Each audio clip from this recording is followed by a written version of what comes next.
আজকে রান্না করব ডাল লাউয়ের চচ্চড়ি।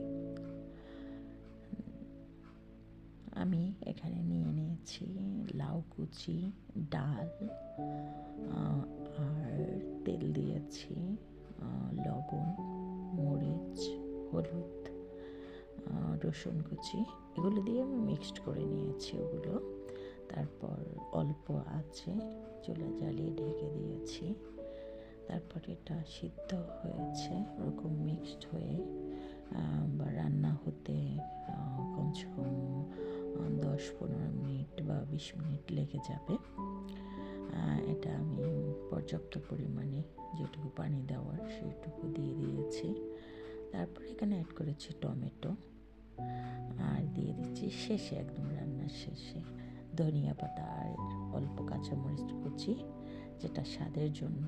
এটা আপনারা দিতেও পারেন, নাও দিতে পারেন, কিন্তু আমার কাছে ধনিয়া পাতাটা দিলে অনেক মজা হয় আমার মনে হয়, তাই দিয়ে দিয়েছি। তারপর এখন ওটাকে আমি ফোড়ন দিব। এখানে দিয়ে দিলাম পেঁয়াজ কুচি, মরিচ আর তেজপাতা আর জিরা, গোটা জিরা। তারপর এটা হয়ে গেছে। একদম ইজি কিন্তু অনেক টেস্টি। আমার কাছে মনে হয় খুব ভালো লাগে। আপনাদের যদি ভালো লাগে খাবেন।